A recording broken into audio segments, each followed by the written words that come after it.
mente a tavares pronta pra falar. Entre versos, beats vão pulsar um podcast que te faz dançar. Palavras soltas, rima no ar. Histórias vivas pra gente escutar. No flow da mente, impossível parar. Quero te ouvir, vamos conectar. Quero te ouvir, vamos conectar.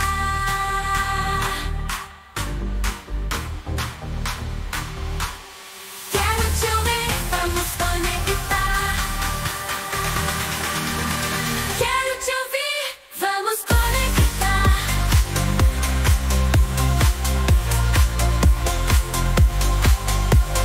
Quero te ouvir, te sentir vibrar na batida certa. Vamos guiar no comando. É só começar. Som diferente pra te conquistar.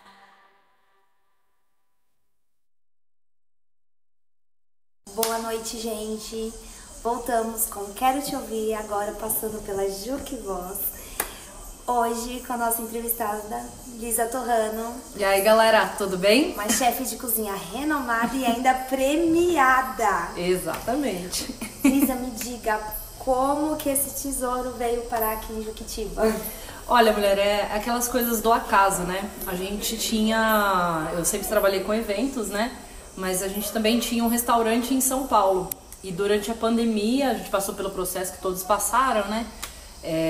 De tentar ficar aberto, manter o local aberto, mas não, chegou um ponto que não dava mais. A gente acabou fechando o nosso restaurante lá. E aí não havia exatamente um motivo pelo qual continuar morando em São Paulo, né? E aí a gente decidiu que iria se mudar para o interior, até por condições financeiras, né? Afinal, a gente estava fechando uma empresa, não sabia quando que o nosso mercado ia voltar ao normal, né? Não voltou até hoje, aliás, né? Tá todo mundo se reinventando ainda. Exatamente. Aí a gente queria um lugar que tivesse uma condição de vida melhor que São Paulo, né? Tivesse natureza, esse tipo de coisa. E ao mesmo tempo tivesse um custo de vida menor. E aí eu comecei a pesquisar por cidades próximas a São Paulo. Eu peguei um Google, botei um raio de 100 quilômetros e fomos vendo as diversas cidades que tinha esse clima mais natureza, mais frio, né? Hoje em dia não tá mais frio, tá Não. quente, igual em todos os lugares, mas... Ainda tem um pouquinho. Um pouquinho, vai. Mas há 4 anos atrás, quando a gente chegou, era bem frio, assim, na época do inverno, principalmente, né? E aí a gente acabou pegando Juquitiba, porque era a cidade que a gente via que a gente teria condições financeiras de morar tranquilamente. Uma cidade muito bonita, maravilhosa. Eu fiquei apaixonada quando vi a cidade. E uma cidade, principalmente, com grande potencial de desenvolvimento para o futuro. Então, quando a gente viu aqui, a gente falou assim, olha... É uma cidade que se a gente começar a morar agora, daqui a 10 anos, com certeza ela vai ser uma potência do turismo. E aí, invariavelmente, a gente vai, né, se beneficiar disso também. A gente já tá ali no MIT, já um passinho da estância, né? Exatamente. Como o nosso negócio é 100% ligado ao turismo, então embarcamos nessa viagem. Como nasceu essa chefe de cozinha? Pois é, eu tenho uma história que a minha família, na verdade, eu sou de uma outra cidadezinha pequenininha, né, que se chama Cajuru, ali divisa do estado de São Paulo com Minas. E lá, cozinhar é o que tem pra fazer, né, porque é menor que Juquitiba a cidade, pra você ter noção, e fica a 380 quilômetros de São Paulo. Então, realmente não tem muita coisa pra fazer. Então, o que você faz no final de semana é ir pro sítio, fazer churrasco, fazer comida, fogão a lenha, fogo de chão. E minha família é metade de São Paulo, metade de Minas. Então sempre ou a gente ia para Minas ou eles iam para cá. E minha família tem um negócio de competição de comida. Então as pessoas quando se encontram ficam fazendo uma comida e quer fazer comida melhor que o outro. Eu acho ótimo, né? Porque aí você vai lá e só come. Mas é uma coisa que já vinha da história, porém, primeiro, na minha adolescência, eu fui atriz, nada a ver, né? Nada a ver com nada. Olha só! Eu estudei teatro para um programa da própria prefeitura, que é da cidade lá, né? E a gente formou um grupo de teatro e começamos a nos apresentar e a minha intenção era seguir essa carreira. Porém, meu pai faleceu, eu tinha 14 anos. E aí o período que eu continuei em Cajuru começou a ser muito difícil para minha mãe, porque ela sozinha, né, professora, com 3 filhos, então infelizmente eu tive que realmente mudar de casa para trabalhar, mas não consegui fazer teatro, essas coisas, e fui seguindo minha vida. E aí juntei uma graninha, meu primeiro emprego foi no McDonald's. Nossa. Fui Mac Apesar Slave. que, assim, eu não sei hoje em dia, mas antigamente o McDonald's, se você passasse, tivesse essa experiência, você era contratado por qualquer empresa.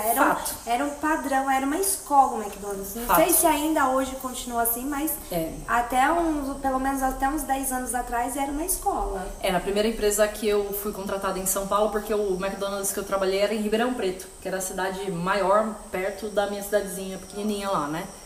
E realmente a primeira empresa, aí depois eu trabalhei um aninho no McDonald's, e aí eu mudei pra São Paulo. E aí quando eu mudei pra São Paulo, uma das experiências que eu pus, obviamente, né, foi o McDonald's. E eles, legal, porque eles têm um treinamento, né, de procedimento, uma série de coisas. Atendimento, qualidade em atendimento também. Tudo. É sensacional mesmo o treinamento do Agilidade. McDonald's. Só paga um salário totalmente terrível, né?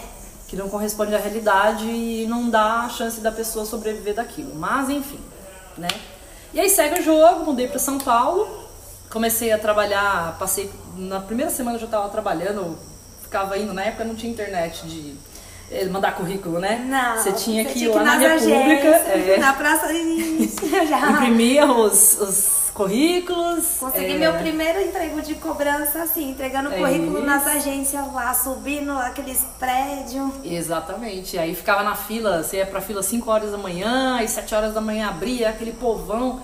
Tudo entregando currículo, aí acabei... 24 de maio, Isso, 24 de maio, exatamente. Barão de Tapetininga, né?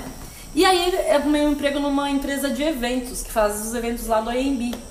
E aí, como eu já falava inglês nessa época, que eu aprendi inglês muito nova, sozinha, porque eu gostava muito de videogame. E eu queria entender o que o videogame lá tava falando. Aí eu peguei, minha mãe é professora de inglês, mas coitada, né?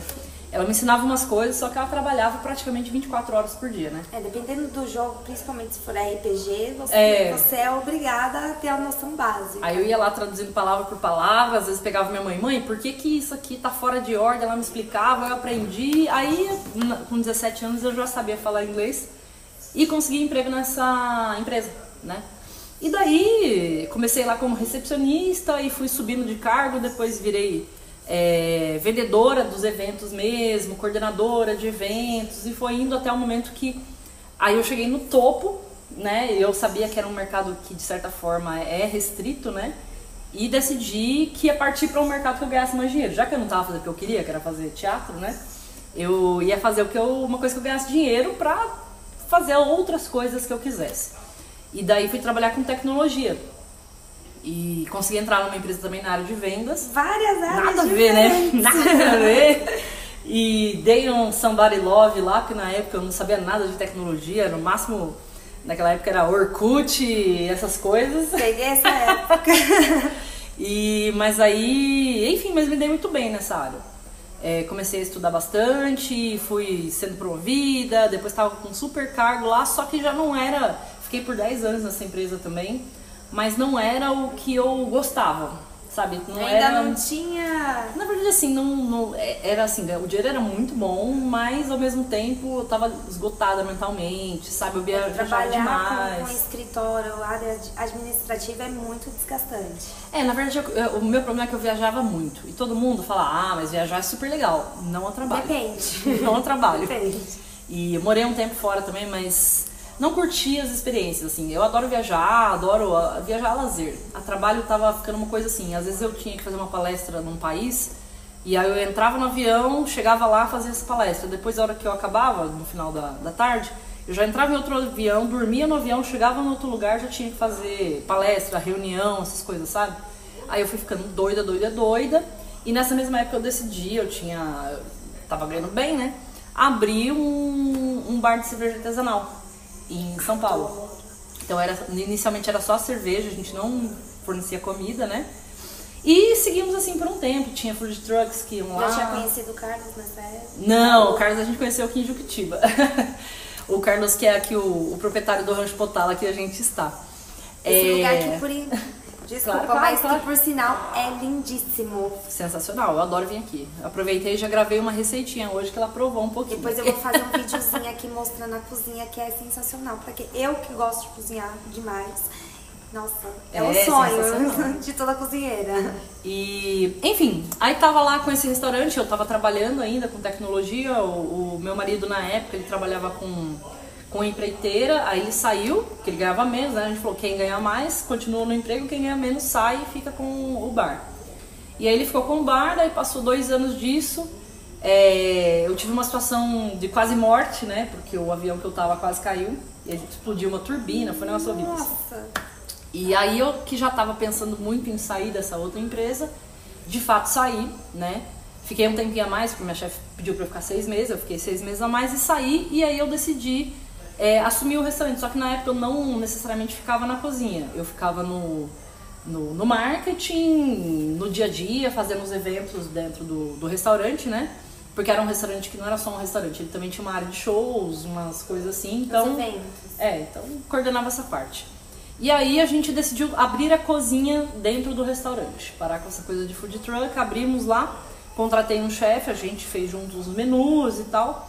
Só que em São Paulo é muito difícil encontrar pessoas que entendam sobre carne, né? A galera sabe fazer espetinho, sabe fazer essas coisas, mas carne mesmo, corte de carne, não sabe. Mesmo as pessoas que saem da faculdade de gastronomia.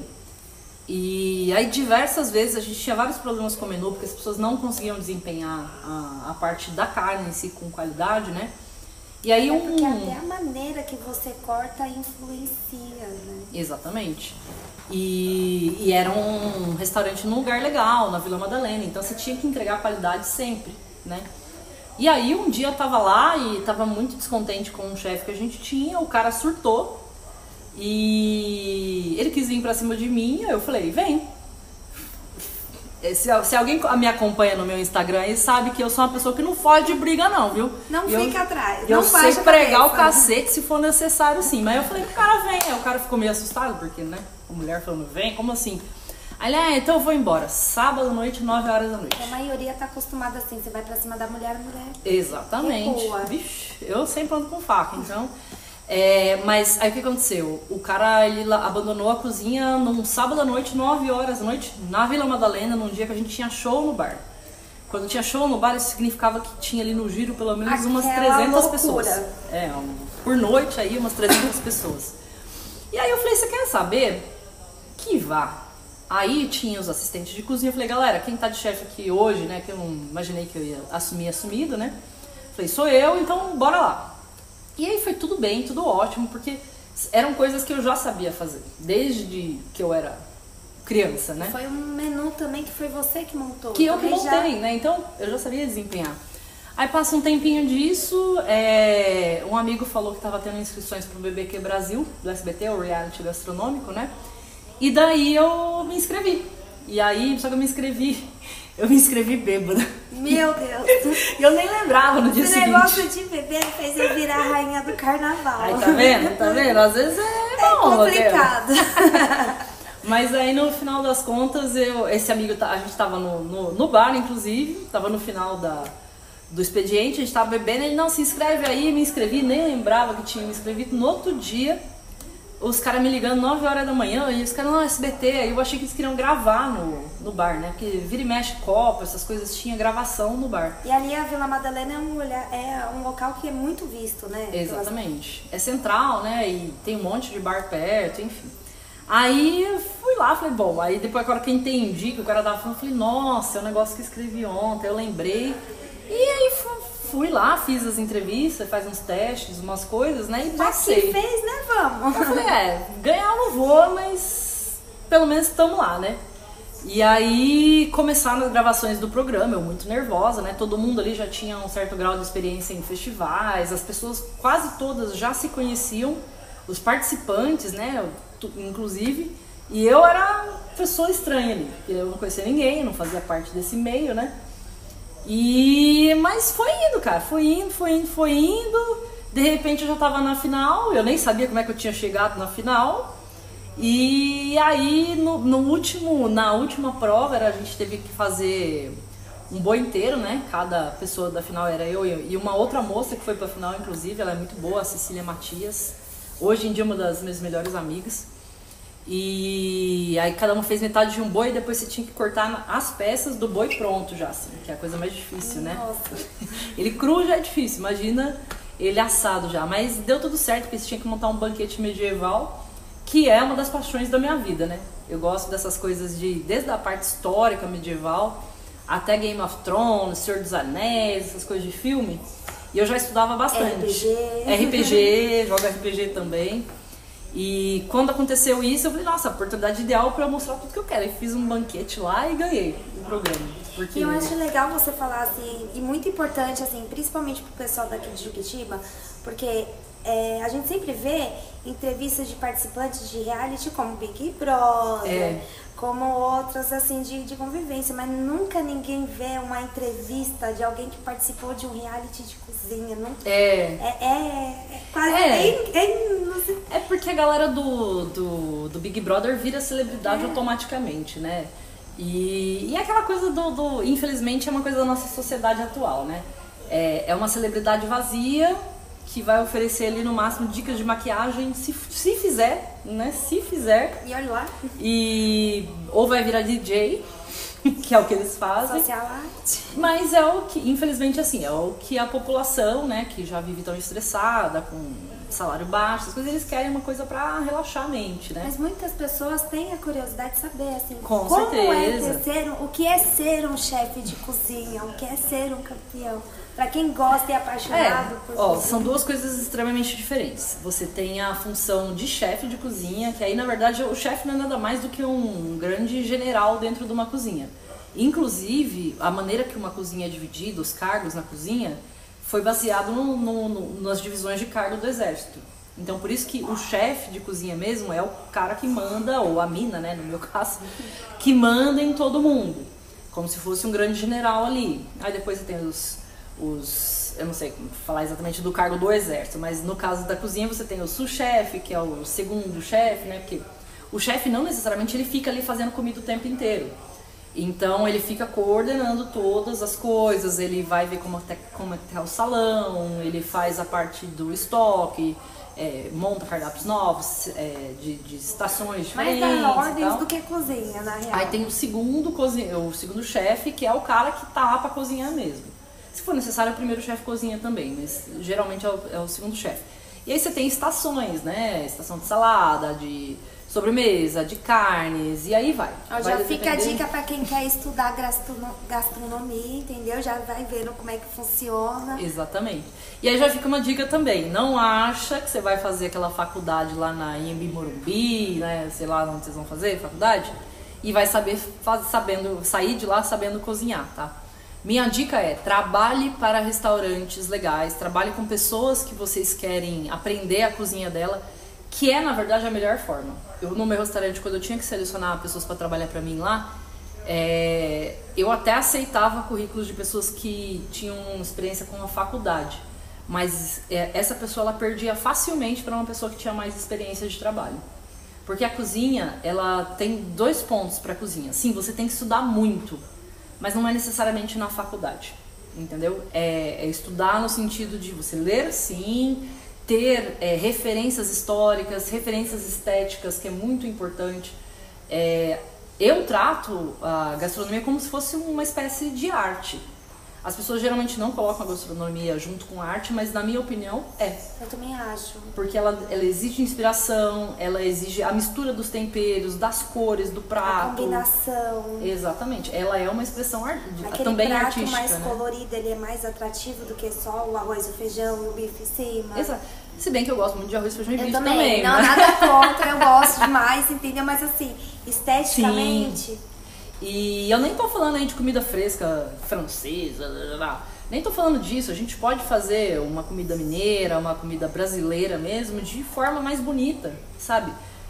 Saber trabalhar os ingredientes para que ele fique com a cor certa, a carne para que ela fique com uma cor bonita. Porque além de ficar com a cor bonita, ela também vai entregar mais sabor, sabe? Então é um conjunto. Um cozinheiro, ele tem que saber tudo isso. E aí, para ele realmente pegar todas as dicas, não é só na faculdade. A faculdade ajuda sim, claro, né, com qualquer curso, mas principalmente trabalhando com pessoas. Por exemplo, você vê um cozinheiro que você gosta muito, eu fiz isso no começo da carreira, né? Eu gosto desse cozinheiro, eu acompanhava muito de perto o trabalho deles e em eventos que aconteciam eu me colocava de voluntária, trabalhava de graça, mas você está indo lá por um objetivo, entendeu? Aprender com essas pessoas. E basicamente é isso. Então, se você quer ser um cozinheiro, né, futuramente chefe de cozinha, todos são cozinheiros, na verdade, até o chefe é. O chefe é só um cargo, né, como eu disse, mas se você quer isso, você tem que se preparar de diversas formas, principalmente estudar pra caramba e não parar de estudar nunca. E comer muito também. Mas quando eu falo comer muito, eu não tô falando em quantidade, eu tô falando em qualidade, né? Então você tem que sempre experimentar comidas novas. Você vai na feira, pega um pouquinho de cada tempero. É umas coisas loucas, tem que fazer assim, gente. Pra você começar a aprender a misturar os temperos, você primeiro tem que comer os temperos puros, pra saber o sabor dele puro. Que aí depois de um tempo, pelo menos comigo, posso ser maluca, mas comigo acontece assim. Quando eu vou pensar em uma mistura de temperos, eu já tenho gravado na minha cabeça como cada tempero tem o sabor. Tem um que combina mais com carne, outro mais com frango. E a mistura deles também, né? Às vezes, eu vou pôr um pouco de tomilho com não sei o que, com não sei o que lá, com né? E aí você já consegue fazer essa mistura na sua cabeça sem ter que ficar perdendo ingrediente ali, sabe? E também explorar gastronomias diferentes, asiáticas, medievais, né? No caso, que é uma outra vertente do trabalho que eu faço, histórica, né? Comida histórica. E, gente, hoje em dia tem YouTube, gente, pelo amor de Deus. É só pôr lá que você já vê o vídeo, os caras já passam receita, já mostra como é que faz. Hoje em dia a vida, se a gente quiser, é muito mais fácil. Ela pode ser muito mais difícil também, se a gente quiser, né? Porque você fica vendo um monte de conteúdo inútil e fica depressivo em casa. Mas se você quiser usar isso de uma forma positiva, a gente tem um ouro que a gente tem hoje em dia, que eu gostaria muito de ter tido isso quando eu era um adolescente. Google. Exatamente. O YouTube, Google, essas coisas todas. Esquece TikTok. O Instagram eu acho melhor porque pelo menos ele tem um pouco mais de conteúdo, né? É mais selecionado. Mais selecionado, né? Eu tento participar do TikTok também, mas o TikTok você é muito, sei lá, eu acho que você é muito bombardeado por informações aleatórias, assim, sabe? O Instagram, pelo menos, você tem lá umas coisas que você já acessa, então chega essas informações. O YouTube também é muito legal, desde que você saiba o que você quer da sua vida, né? Acho que principalmente é isso, você quer ser uma pessoa que vai estar evoluindo sempre e segue o jogo. Voltando, reality, que é Reality. ser uma premiada. Isso que eu falei era sobre como ser um chefe de cozinha, né, ou cozinheiro. E a parte do reality show, aí entra uma segunda parte que você acaba se tornando uma pessoa pública. Então você tem seguidores ali, você tem pessoas que odeiam você por nenhum motivo, você tem pessoas que adoram você por nenhum motivo, você tem pessoas que viram seus stalkers, que é a pessoa que te persegue sem nenhum motivo também, sem você nunca ter falado, a pessoa quer ser seu melhor amigo ou quer dar em cima de você e tal. Então assim, invasiva. Tem as partes positivas, quando eu ganhei o reality, ganhei uma graninha lá, não é nada comparado com o Big Brother da vida, nada mesmo. Mas ganhei uma graninha e tem essa parte positiva e a parte positiva de que você tem a possibilidade de trabalhar a sua imagem para que você vire uma pessoa que vende publicidades, né? Uma das coisas que eu faço hoje em dia é isso. Publicidade, você pega lá um produto, fala sobre ele e tal. E tem os aspectos negativos também, você é uma pessoa exposta, entendeu? Então cada falha sua vai ser vista sob um olhar de microscópio, né? Então, e você tem que estar bem psicologicamente para saber lidar com isso. E também aprender um negócio muito forte na minha vida, que eu só aprendi depois de ter tido um AVC, que eu tive um AVC com 37 anos de idade por estresse, apertar o botão do... É isso. Alpi é libertador. E é necessário, gente. Sensacional. É necessário porque, como eu disse, né, de todas essas coisas, de ser cozinheiro, de ter trazido essa bagagem toda dessa vida de tecnologia que me deixou muito estressada, e eu continuei com esse estresse, eu não me livrei dele quando eu mudei pra cozinha. Veio a pandemia, destruiu o meu negócio, destruiu a minha vida, assim, de formas diversas, porque tudo que eu tinha foi água abaixo. Você tava no auge. Tava no auge, fazia um ano que eu tinha ganhado o programa, o meu restaurante tava bombando e tal, e do nada tudo foi tirado da gente de uma só vez, né? E aí, um período depois disso, eu tive um AVC, perdi visão, hoje em dia eu preciso pra ler, principalmente preciso usar óculos, não precisava antes, né? Fiquei um tempo torta de um lado, fiquei com problemas de fala por um tempo. Hoje em dia eu percebo que esse lado do meu rosto, o lado esquerdo, ele é um pouquinho mais lentinho que o direito. Um pouco Então, mais dormente. sabe aquela coisa que você vê no vídeo? Às vezes esse lado é muito mais expressivo, sabe? Mesmo no sorriso aqui fica um pouco... Mas assim, eu entrei em um acordo comigo mesma que isso é parte da minha existência, parte do meu aprendizado, é uma coisa que eu passei por erros meus, né? Porque eu me importava muito mais com as outras pessoas e com coisas que eu não conseguia controlar do que comigo mesmo, minha saúde, né? Eu tava passando por uma pandemia e minha preocupação era como eu faria para pagar os fornecedores. E eu ficava, não, eu vou fazer não sei o que, não sei o que lá. E eu não tinha de onde tirar, não tinha como tirar, porque eu tava lá com o restaurante fechado, parado. Assim, a gente passou por uma fase que ninguém sabia como ia ser o amanhã. Exatamente. Não tinha como prever algo. E é uma coisa que eu aprendi é que quando a gente não para, o nosso corpo faz com que a gente pare. O meu fez bem isso mesmo. Enfim, mas só pra resumir, tem essa coisa do reality, é bom e ruim ao mesmo tempo. E aí, porque uma vez que você participa, todo mundo já fala assim, é famosa, não sei o que, já tá com a vida feita. Não é assim, não. Não. Não é assim. Então você tem que continuar batalhando, tem que continuar trabalhando. Você vai passar por muitas dificuldades, algumas delas vão ser piores do que se você não fosse uma pessoa que tem uma certa exposição, né? Porque vai pegar mais pesado com você e tudo bem, mas é assim, aquela coisa, o grande botão libertador. Ele vai ajudar você a prosseguir sua vida e é isso aí. Da onde veio a barraquinha? Na feira. Bom, quando eu me mudei para Juquitiba, a gente continuava com os eventos em São Paulo. E aí, eu passava ali naquela praça central e eu ficava assim, gente, por que eu entendi que a gente estava... No começo era período de pandemia, então realmente nada acontecia. Mas aí depois, quando liberou, eu ficava assim, mas gente, por que não... Nossa, essa praça tem uma cara de praça de eventos. Porque ela não é uma praça. Tipo, ela não é uma praça, por exemplo assim, a pracinha da minha cidade natal. Primeiro que ela é, acho que umas 10 vezes o tamanho dessa praça. A cidade é muito menor, lembra que eu te falei? Mas a praça é umas 10 vezes. Ela tem árvores, ela tem jardins, banquinho daqueles de... Que já foi projetada para eventos. Exato. Não, a minha praça lá é uma praça para você passear com a sua família. Essa aqui não tem nada. É umas árvores, uma quadra, tinha aquela... O palco. O palco, aquela roda lá daquele pisozinho que tem lá. E eu pensei, gente, uma praça para você vir tomar um sorvete não é, que nem árvore para você ficar embaixo tem. Então, isso aqui é uma praça de eventos. É mais ou menos como é o Largo da Batata em São Paulo, sabe? Uhum. E daí, na época, eu fui falar com o secretário de turismo, que era o Mauro Ramos.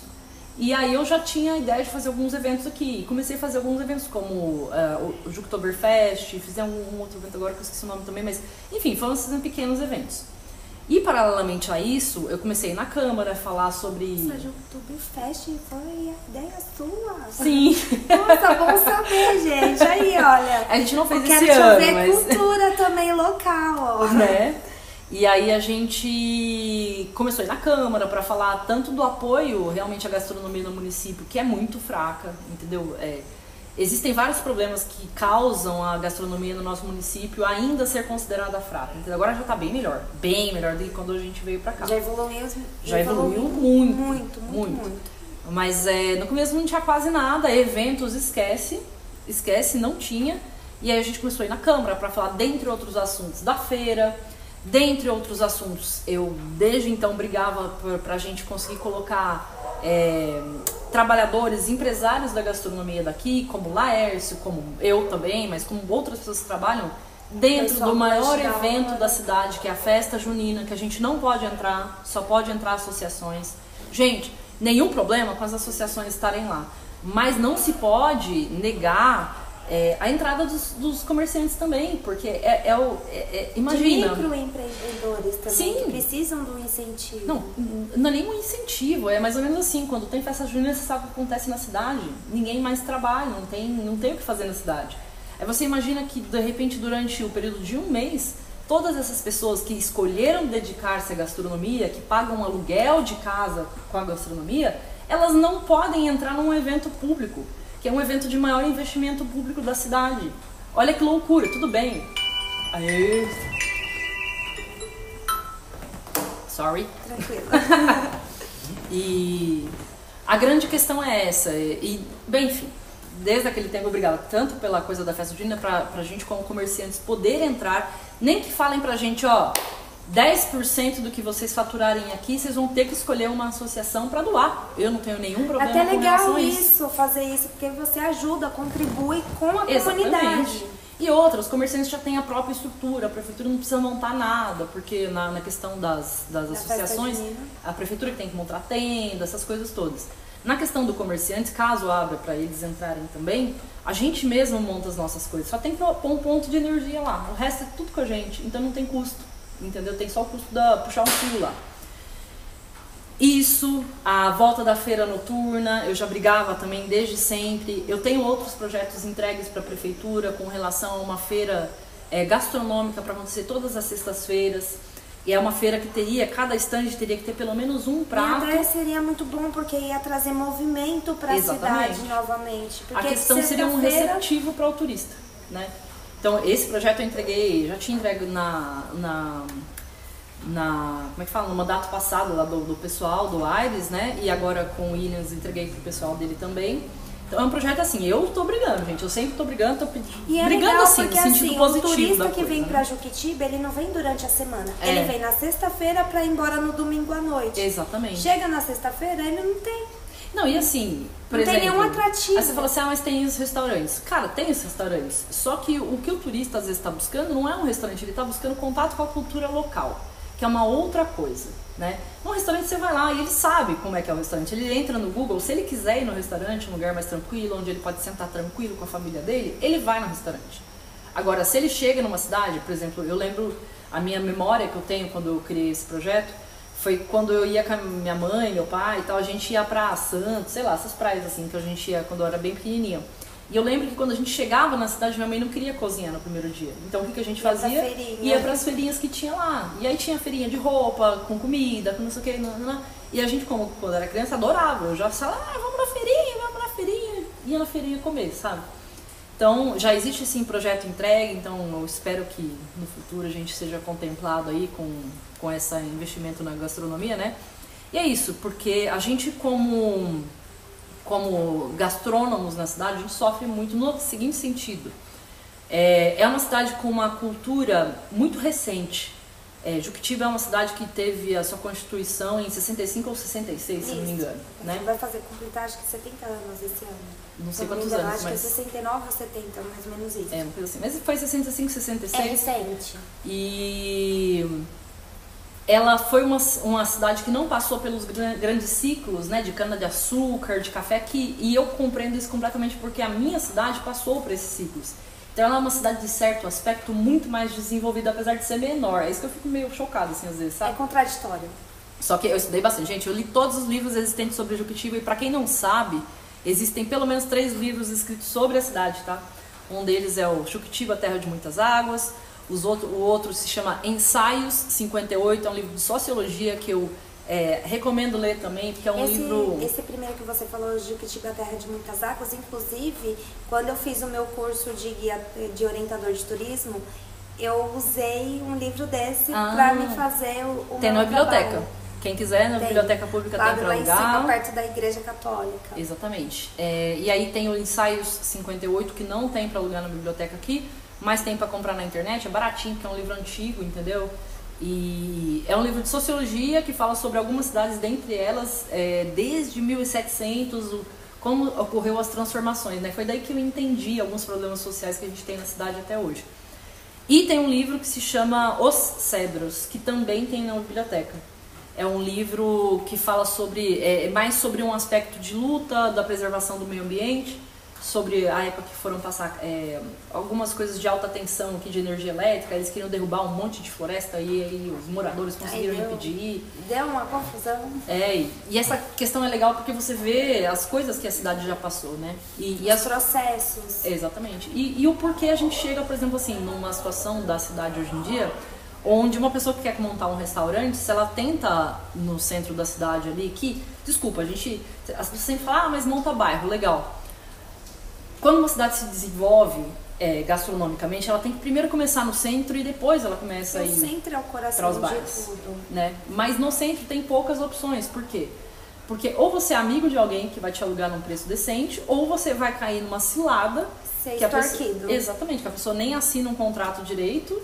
A gente tentou alugar um negócio aqui no começo. Os caras não queriam assinar contrato, queriam que a gente reformasse o lugar pela nossa conta. Mas o centro não é assim, não só o comércio, mas para residencial também. Que eu deixei de morar no centro porque o aluguel... Eu também deixei de morar no centro. O aluguel no centro é surreal, não tem como.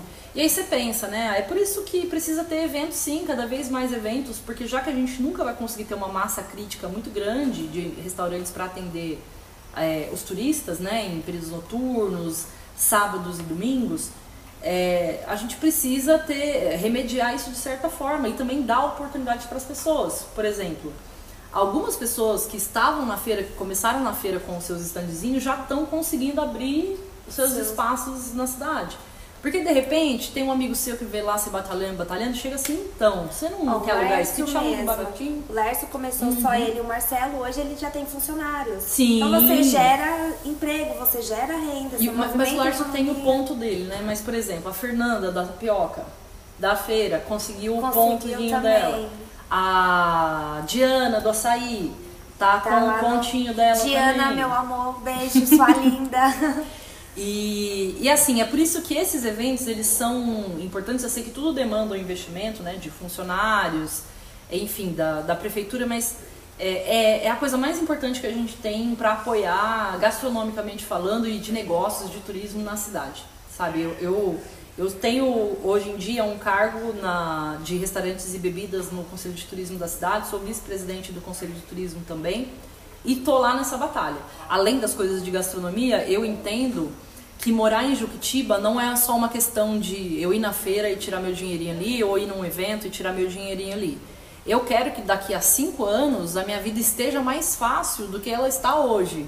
Assim como quando eu cheguei em Juquitiba. E também que esteja mais fácil para quem está começando, para quem vai começar daqui a 5 anos, aquela molecada que está saindo da escola, que futuramente pode começar a ter ser um microempreendedor, tenha mais facilidades. Exatamente. E é isso, a minha bandeira é muito forte para atender a essa demanda de eventos que a gente tem, é muito forte para explicar o porquê, sim, a prefeitura tem que investir nos eventos, tem que apoiar os eventos, por conta dessa disparidade social que a gente tem na cidade e da especulação imobiliária, que é impossível você ter um monte de restaurante abrindo, porque é simplesmente absurdo os aluguéis. Coisa que eu sinto muita falta nos domingos. Só tem domingos. Um único restaurante que eu falei, funciona de domingo. Ontem a gente acabou indo almoçar lá no Olaria, que é lá aqui em São Lourenço. Um ótimo restaurante, inclusive.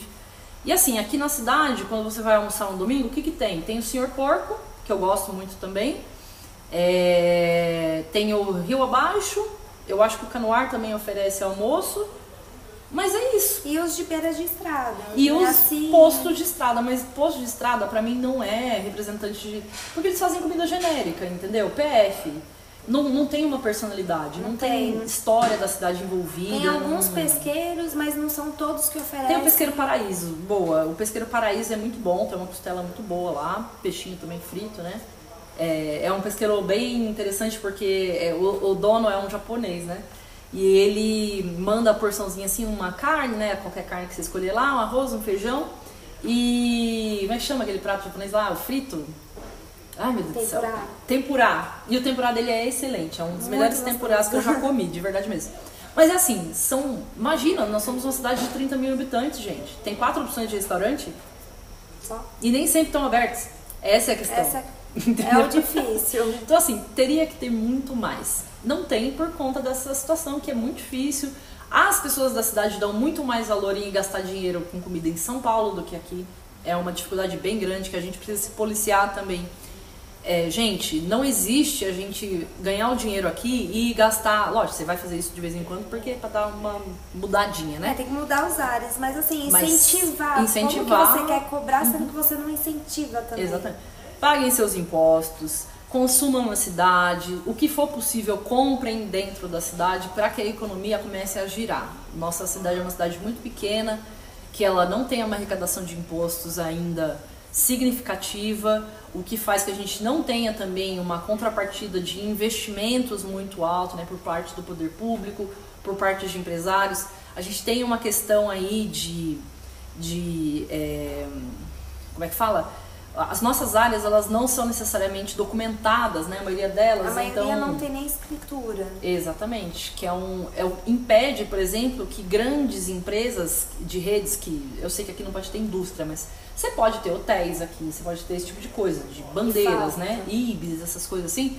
Não tem, porque provavelmente os caras não conseguem achar um terreno com documentação para montar. Porque tudo isso tem toda uma burocracia. Exatamente. Então, assim, nós temos muito a evoluir. Nós já evoluímos bastante, mas nós não podemos tampar o sol com a peneira e achar que está tudo bem. Entendeu? Nós temos um grande caminho, nós estamos a 70 quilômetros de São Paulo. Isso é ouro, gente. Isso é ouro. Nós temos que explorar esse turismo. Não podemos ter indústria, tudo bem, porque tem que preservar para que a gente continue oferecendo água para a capital. Então vamos oferecer emprego de uma outra maneira. Exatamente. Só que temos que cobrar o governo, e daí eu não estou falando só da prefeitura não, estou falando do governo do estado, do governo federal, para que já que a gente não pode ter indústrias, que a gente receba algum tipo de royalty para manter a nossa floresta de pé, para servir água para São Paulo. Só que a gente tem que ter aqui investimento em empregos verdes, pegar tudo esses caras aí que fica roubando palmito do terreno dos outros, que eu já corri atrás de um deles no meu terreno esses dias atrás com facão, pegar esses caras tudo e dar emprego para eles, de emprego verde, para eles serem os guardas dos terrenos. Eles não tenham que viver fazer na isso, clandestinidade. né? Se a gente, como cidade, ganhasse royalties por manter as nossas florestas em pé, a gente teria como fazer isso, né? Fazer aí uma reabilitação de muitas dessas pessoas, uma reabilitação geral, e dar empregos, dar dinheiro, porque ninguém, gente, vai pensar em preservar a natureza, em não tirar palmito, e não sei o quê. Se estiver passando fome, ninguém vai fazer isso.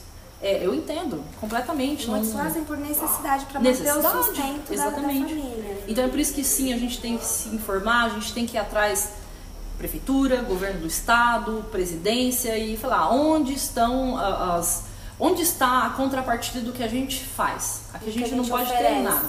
Essas pessoas não podem ter emprego de indústria porque a gente tem que manter a floresta de pé. Mas então, que emprego elas vão ter?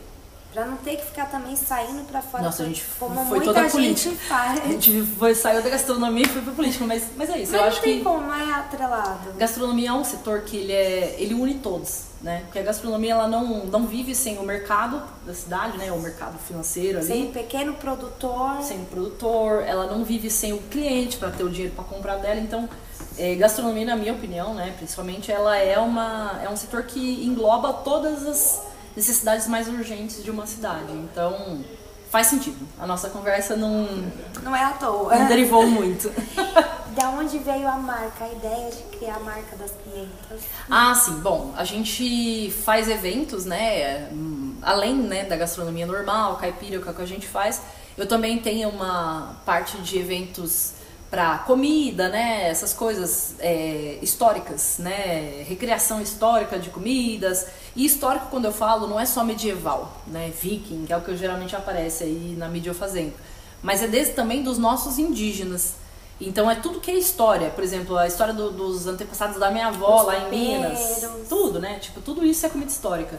E aí, quando a gente foi fazer a marca, a gente fez a marca Fogo Ancestral, que é uma marca que engloba tudo isso, né? O Fogo Ancestral, na verdade, é uma cerimônia indígena que acontece na Amazônia, que é quando as tribos vão se encontrar, eles fazem tipo uma Olimpíadas, assim, sabe? E aí existe lá uma cerimônia do começo que é um fogo lá que eles acendem, que é o Fogo Ancestral. E aí que significa a união de todas as tribos lá, que é quando eles vão começar como se fosse as Olimpíadas deles lá, né? E eu vi esse nome, pesquisei, achei muito bonito, assim, o significado, além de ter uma ligação muito clara com um negócio que eu gosto muito, que é fogo, né? Desde sempre, seja no formato só fogueira, quanto... E todas as civilizações têm uma história com fogo, tem Exatamente, algo a gente só evoluiu como sociedade por conta do fogo, né? A gente se protegeu do frio, se protege de outros animais, abre pastagens, né? Não tô falando hoje, né? Que o pessoal lá taca fogo em tudo e destrói a natureza. Diferente, tá, gente? No passado, né, eles usavam isso porque não tinha maquinário para fazer as coisas, precisava fazer e tal. Mas o fogo é uma coisa que transforma o alimento pra gente, faz a comida ficar mais segura, né? Ele nos aquece em noites frias, afasta animais que queiram atacar, por exemplo, um acampamento, uma coisa assim. E basicamente é isso. E o ancestral é por conta disso mesmo, né? A gente voltar ao passado. Eu acho que a tecnologia é muito legal, mas não é natural para o nosso corpo, sabe? Então, legal, a gente tem que usar tecnologia, mas a gente tem que voltar um pouquinho também às vezes, sabe? Se desconectar um pouquinho das redes sociais também é muito bom. Exatamente. Higiene mental. Exatamente. Você que diga, né, Lisa? Eu que diga. Eu não consigo muito porque eu trabalho com isso, né? Mas no final do ano eu fiquei bem uns 15 dias aí, programei os posts, não vi nada. E precisa, gente, de vez em quando. Não fiquem só na rede social. A rede social, ela pode ser muito boa, mas ela pode também comer o seu cérebro. E daqui a pouco você virou só mais um número lá dentro de uma rede social e não é mais um ser humano. Bom, vamos encaminhando aqui pro final. Eu trouxe um mimo pra você, de uma parceira minha, a Bia, Olha! da Doce Sonhos. Olha, um bolinho, bolo de pote. De Oreo. Adoro Oreo. A Bia, ela tem uma lojinha, ela é uma microempreendedora. Ela começou com uma lojinha aqui no Jardim. Hoje ela tem uma lojinha lá no centro. É Bia o nome dela? Isso, da Doce Sonhos. Olha, Bia, muito obrigada. Vou comer. A gente comeu um camarãozinho Camarão agora que na tava receita, né? Maravilhoso, gente. Sobremesa. Menina, eu nunca comi camarão com abacaxi, nunca imaginei Nossa, essa combinação. É muito gostoso, Nunca é muito gostoso. passou pela minha cabeça que fosse possível. É bem tropical, assim, né? Bem... Ficou muito, muito gostoso, gente. Vocês não têm noção, foi um privilégio. Depois entra lá no meu canal do Instagram que vai estar a receitinha lá. Vou deixar as redes sociais da Lisa, Insta, Face, tudo aqui pra vocês acompanharem ela. Lisa, muito obrigada pela entrevista, por essa aula que você deu. Eu falo que cada episódio, cada entrevista é um aprendizado novo, não só pra mim, mas pra quem me assiste também. Muito obrigada por compartilhar um pouquinho da sua história, da sua vida. Eu que agradeço o convite. Gratidão e, gente, até o próximo. Gente, peraí, não desliga não, ó. Vou falar um papo muito sério com vocês. Vocês estão numa cidade maravilhosa, gente. Deem valor a Juquitiba. Invistam em Juquitiba. Criem pra Juquitiba.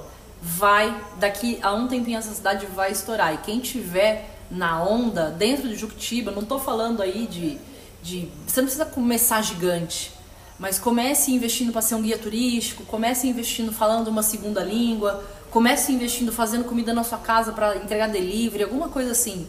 Invista nessa cidade. É uma cidade com extremo potencial e a gente tá bem ali na beiradinha mesmo dessa cidade se tornar uma gigante do turismo. E agora, antes de mais nada, você já ia fazer, eu já ia esquecendo.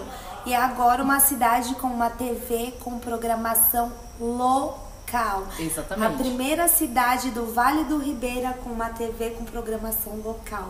Isso aí. E parabéns pra Cintia também por ter tido essa ideia sensacional. Obrigada. Então, muito obrigada mesmo. Eu que agradeço. Gente, até o próximo.